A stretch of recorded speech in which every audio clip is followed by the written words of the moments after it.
Hello friends, स्वागत है आप सभी का हमारे YouTube channel Pandey ji educational में। आज हम लोग class 10th Sanskrit chapter number 1 जिसका नाम है मंगलम, उसके कुछ ऑब्जेक्टिव क्वेश्चन को सॉल्व करने वाले हैं। तो आप लोग हमारे साथ बने रहें।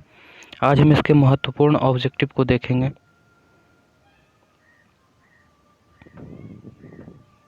तो आप लोग हमारे साथ बने रहें।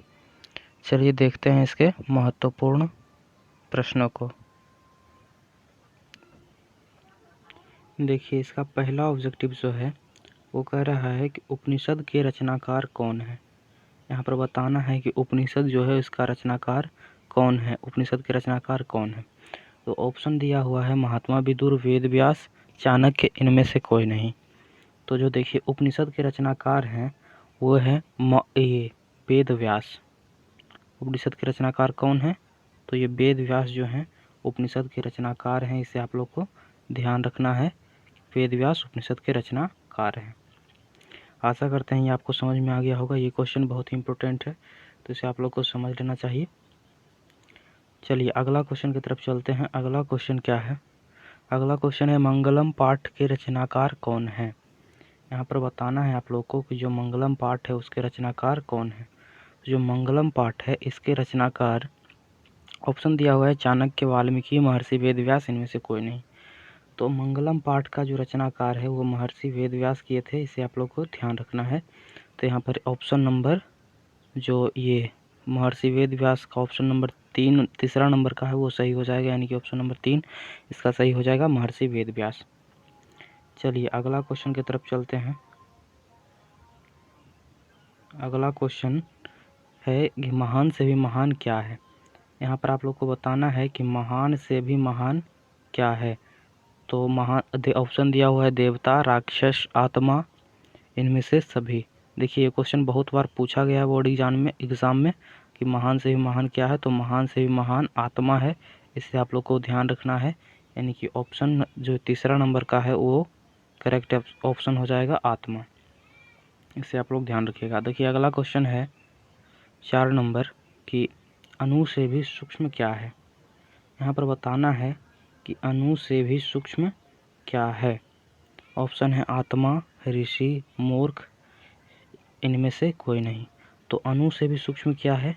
तो वो आत्मा है। अणु से भी सूक्ष्म आत्मा है, इस बात को आप लोग को ध्यान रखना है, यानी कि ऑप्शन जो इसका पहला नंबर है ये करेक्ट हो जाएगा, आत्मा। अगला क्वेश्चन की तरफ चलते हैं। अगला क्वेश्चन है 5 नंबर किम जयते, मतलब किसका जीत होता है।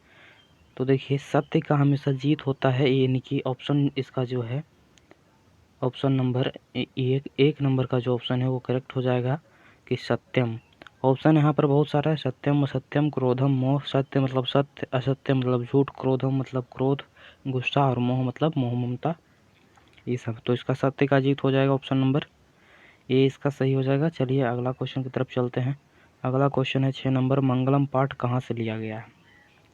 अगला प्रश्न है कि मंगलम पाठ कहाँ से लिया गया। ऑप्शन दिया है वेद से, पुराण से, उपनिषद से, महाभारत से।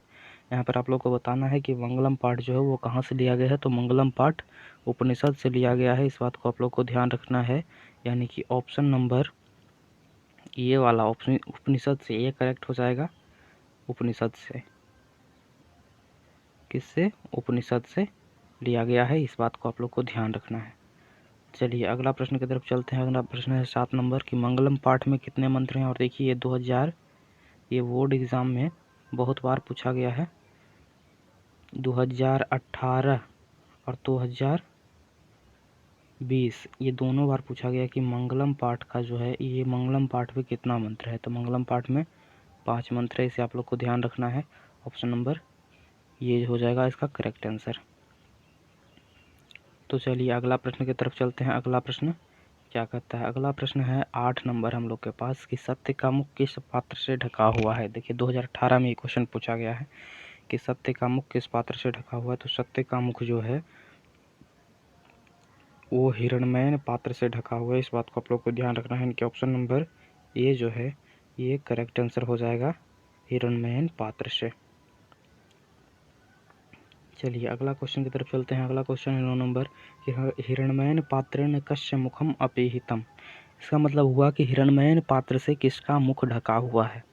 तो जो हिरण्मयन पात्र से मुख ढका हुआ है तो इसका ऑप्शन देखिए, सत्यस्य, पापस्य, वाचलस्य और कोई नहीं। मतलब सत्य का, झूठ का, वाचलस्य मतलब बोलने, अधिक बोलने वाला का, कि कोई नहीं। यहाँ पर बताना है कि सत्य का मुख ही नहीं, सोने का जो आवरण है इससे किसका मुख ढका हुआ है, तो इससे सत्य का आवरण ढका हुआ है। इस बात को आप लोग ध्यान रखना है कि ऑप्शन नंबर ए जो है करेक्ट आंसर हो जाएगा, सत्यस्य। चलिए अब अगला क्वेश्चन की तरफ चलते हैं हम लोग। अगला क्वेश्चन है 10 नंबर, देवलोक का मार्ग कहाँ से प्राप्त होता है। अगला क्वेश्चन जो है वो है देवलोक का मार्ग कहाँ से प्राप्त होता है, इसको आप लोग को बताना है। ऑप्शन है सत्य से, असत्य से और क्रोध से, मोह से। तो देवलोक का मार्ग जो है वो सत्य से प्राप्त होता है, यानी कि ऑप्शन नंबर ए है जो करेक्ट हो जाएगा, सत्य से। इसे आप लोग को ध्यान रखना है। चलिए अगला क्वेश्चन की तरफ से चलते हैं।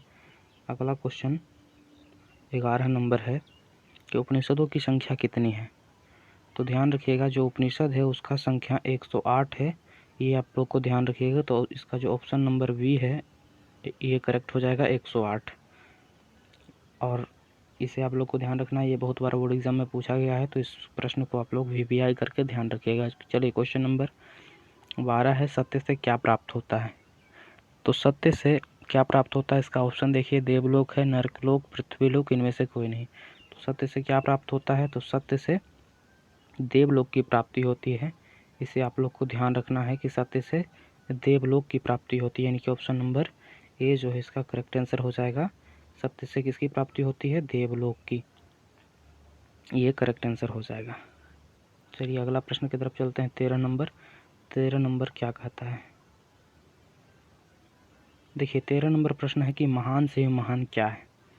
ये क्वेश्चन जो है ये बहुत इम्पोर्टेंट है और ये कितना बार पूछा गया आप लोग यहाँ पर देख ही सकते हैं। 2021, 2018 और 2019 से तीनों बार को ऑब्जेक्टिव में पूछा गया है संस्कृत में कि महान से भी महान क्या है। यहाँ पर बताना है आप लोग को कि महान से भी महान क्या है।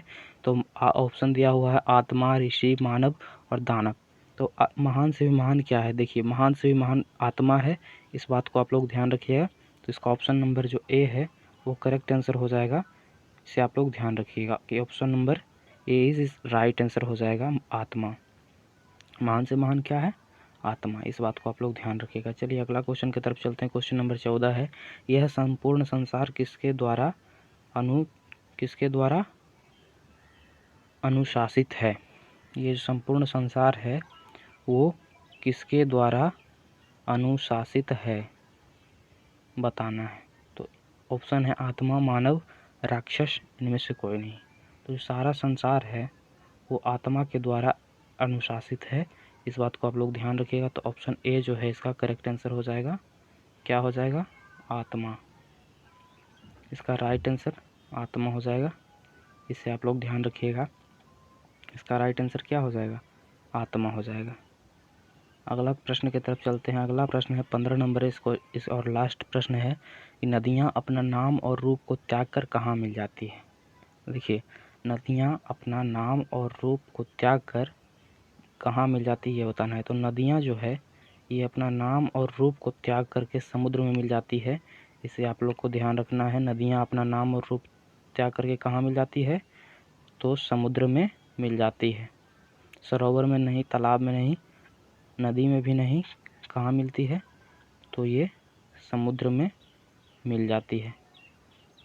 इसका ऑप्शन नंबर लास्ट वाला जो है समुद्र में, ये करेक्ट आंसर हो जाएगा। इसे आप लोग ध्यान रखिएगा कि समुद्र में नदियाँ नाम और रूप को त्याग कर मिल जाती है। चलिए अब हम लोग इसका ये पार्ट का समाप्त हो गया। और देखिए इसमें हम इसके बहुत इम्पोर्टेंट क्वेश्चन जो कि पूछने का संभावना है वो सब करा दिए हैं। अगला वीडियो में हम इसके और अगले क्वेश्चन को सॉल्व करेंगे। तब तक के लिए धन्यवाद। और चैनल पर पहली बार है तो चैनल को सब्सक्राइब करके बेल आइकन को प्रेस कर दीजिएगा ताकि हमारे ऑल नोटिफिकेशन आपको मिलते रहे। और इसी तरह का वीडियो आप लोग को मिलते रहेगा, तो आप चैनल को सब्सक्राइब करके बेल आइकन को भी प्रेस कर दीजिएगा।